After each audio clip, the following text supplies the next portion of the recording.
Good morning students. हम पढ़ रहे हैं अंतरा, जो हमारी व्याकरण की बुक है, और इसमें हम चैप्टर पढ़ रहे हैं समास। सबसे पहले हम ये देखते हैं कि समास क्या है। समास एक ऐसी प्रक्रिया है जिसमें दो या दो से अधिक शब्द मिलकर एक नया शब्द बनाते हैं, और जो नया शब्द बनता है वो समस्त पद कहलाता है। मतलब दो या दो से अधिक शब्दों के मिलने से जो एक नया शब्द बनता है वो समस्त पद कहलाता है, और समस्त पदों को तोड़कर दोबारा से पहले वाली स्थिति में लेके आना या उनको अलग अलग करना वो कहलाता है समास विग्रह। समास विग्रह का हम उदाहरण लेते हैं।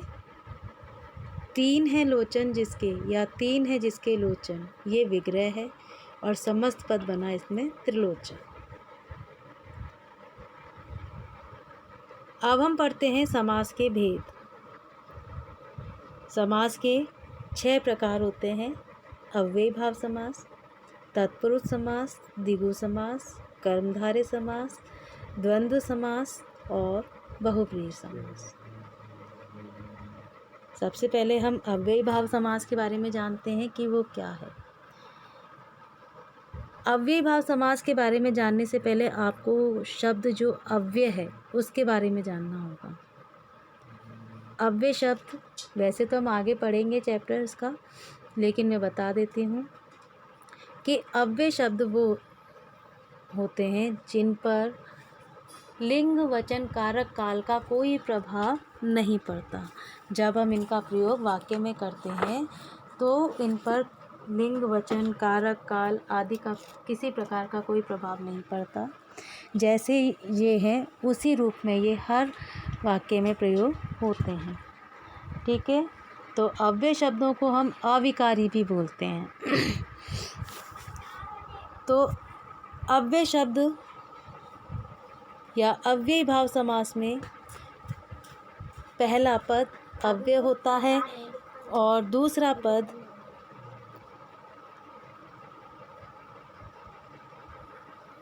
इसमें नगण्य होता है। इसमें पहला पद ही प्रधान होता है। ठीक है, और जो समस्त पद होता है वो भी एक अविकारी शब्द या अव्यय शब्द के रूप में ही काम करता है। अब मैं आपको सबसे पहले पद बता रही हूँ कि पहला पद और दूसरा पद क्या है।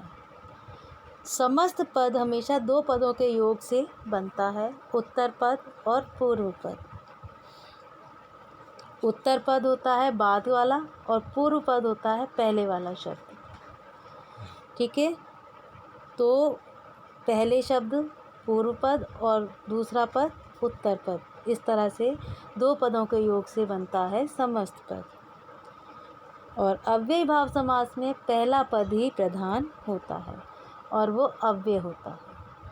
ठीक है, और जो समस्त पद बनता है वो भी अव्यय ही होता है। मतलब इस पर किसी प्रकार का कोई प्रभाव नहीं पड़ता है, न लिंग का, न वचन का, न कारक का, न काल का। जैसे कि यथा योग्य या यथा शीघ्र।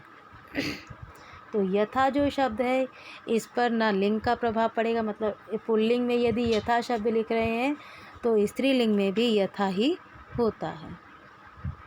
और यथा शीघ्र को भी देखो, जो समस्त पद बना है, यथा शीघ्र स्त्रीलिंग में भी वही है, पुल्लिंग में भी वही है, वचन में एक वचन और बहुवचन में भी वही है। ठीक है, तो ये होता है अव्ययीभाव समास, जिसमें पहला पद अव्यय होता है और समस्त पद भी अव्यय होता है। इनके उदाहरण दे रखे हैं।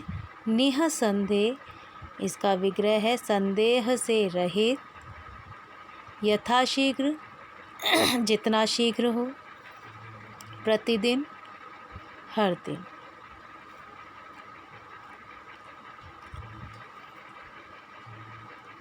कई बार अव्ययीभाव समास में जो पूर्व पद है उसको दोहराकर भी हम लिख देते हैं। जैसे हाथ हाथ को दोहराया हमने, हाथों हाथ, रातों रात, दिनों दिन, एक आए। तो यहाँ पर पूर्व पद को ही दोहराकर लिखा जा रहा है। इस तरह के शब्द भी अव्ययी भाव समास में ही आते हैं। अब आता है तत्पुरुष समास। तत्पुरुष समास में उत्तर पद प्रधान होता है। उत्तर पद मतलब बाद वाला या दूसरा पद प्रधान होता है, और जो पूर्व पद होता है वो नगण्य या गौण होता है। तत्पुरुष समास 6 प्रकार के होते हैं। इनको आपको याद करने का तरीका ये है कि आपको अगर कारक याद हैं उनके चिन्ह के साथ, तो आप इन तत्पुरुष समास के प्रकार भी अच्छी तरह से याद कर सकते हो। कारक जैसे 8 प्रकार के होते हैं: कर्ता, कर्म, करण, संप्रदान, अपादान, अधिकरण, संबोधन, इस तरह से। तो इसमें से आप केवल कर्ता कारक हटाओ और संबोधन कारक हटाओ। बाकी जो 6 प्रकार बचते हैं वो तत्पुरुष समास के ही प्रकार हैं। तत्पुरुष समास में जब हम समस्त पद बनाते हैं तो कारक चिन्हों का लोप हो जाता है, और जब विग्रह करते हैं तो कारक चिन्ह इसमें आ जाते हैं। और इनके प्रकारों की भी पहचान हम उनके कारक चिन्ह को देखकर ही करते हैं। ठीक है। अगर आपको कारक चिन्ह की पहचान नहीं है और आपको केवल शब्द में ये समझ में आ रहा है कि ये तत्पुरुष समास है, तो आप इसको तत्पुरुष समास लिख सकते हो। अगर प्रकार याद नहीं है तो कोई बात नहीं, आपका जो आंसर है वो गलत नहीं होगा। ठीक है। अब जैसे कर्म तत्पुरुष समास है। कर्म का कारक चिन्ह होता है को। कर्ता ने कर्म को। ठीक है। तो जब हम विग्रह करेंगे तो विग्रह में दोनों पदों के बीच में को आएगा, लेकिन जब समस्त पद बनाएंगे तो समस्त पद में से को हट जाएगा। जैसे ग्रामागत, विग्रह हो जाएगा इसका ग्राम को आगत, या स्वर्गगत या स्वर्ग को गत, इस तरह से। अब आप देख रहे हो इसमें कि समस्त पद में को नहीं है लेकिन विग्रह में को है। अब आता है करण तत्पुरुष समास। करण की कारक चिन्ह होता है से, मतलब साधन। ठीक है, कि क्रिया के साधन से हो रही है। ठीक है। तो जब इसमें भी वही है कि समस्त पद में से या द्वारा या के द्वारा नहीं होगा, और विग्रह में ये कारक चिन्ह आ जाएंगे। जैसे ज्ञान युक्त, ज्ञान से युक्त, मन माना, मन से माना, सूरकृत, सूर से के द्वारा कृत या सूर से कृत, इस तरह से। संप्रदान, संप्रदान का कारक चिन्ह होता है के लिए। ठीक है।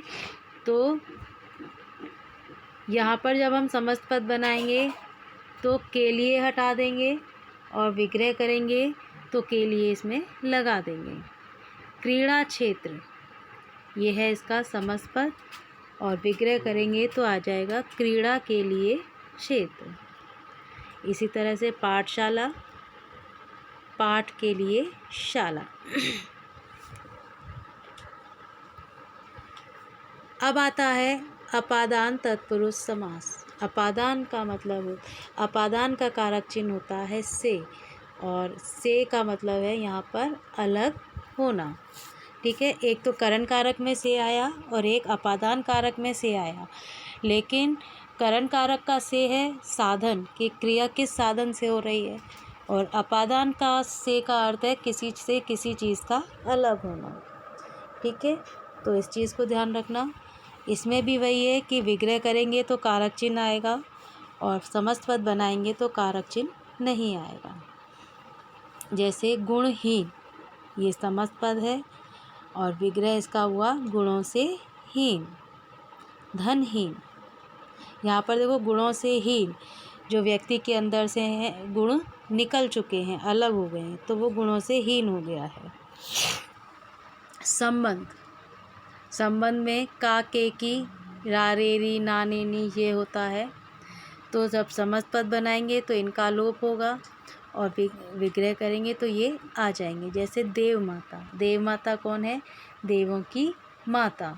ठीक है। राम भक्ति, राम की भक्ति। पूंजीपति, पूंजी का पति।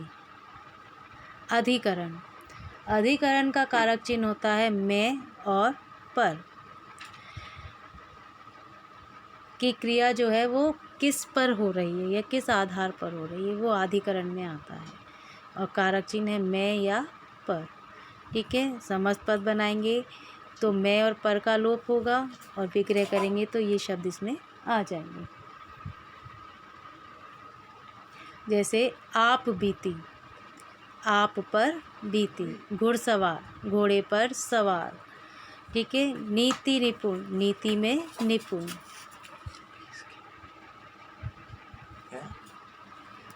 अब आता है नए तत्पुरुष समास। नए तत्पुरुष समास में पहला पद न होता है विग्रह में। ये याद रखना, पहला पद और दूसरा पद हम कहाँ देखेंगे, जब हम उसका विग्रह करेंगे। ठीक है, तो समस्त पद में पहला पद न या नई का भाव प्रकट करता है और न विग्रह पर न आता हो जहाँ पर। ठीक है, वो नए समस्त तत्पुरुष समास कहलाता है। जैसे अयोग्य, विग्रह करेंगे न योग्य। अयोग्य जो है वो न या नहीं का, कि किसी कार्य में योग्य नहीं है।